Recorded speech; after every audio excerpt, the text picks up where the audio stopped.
zauden lekuan zaudela, zure posturari, zure gorputza nola kokatzen zun, zure posizio horrei erne. Nola dakazu bizkarra, nola gerrilla.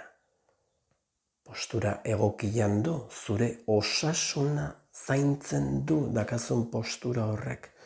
Nola juzu sorbaldak? Tenkatuk daude, lasai daude, eta besuak, altxatuk, bian, eta hankak nola juzu erabat atzea, botiak edo ekilibreion daude. Probatu, lepotikan edo buruan puntjatik goraka tirako balizuteke bezala, ia ze gertatzen den, gorputza bere honea etortzen da. Erne hon zure gorputzan posiziora, erne eta kontzentratu hortan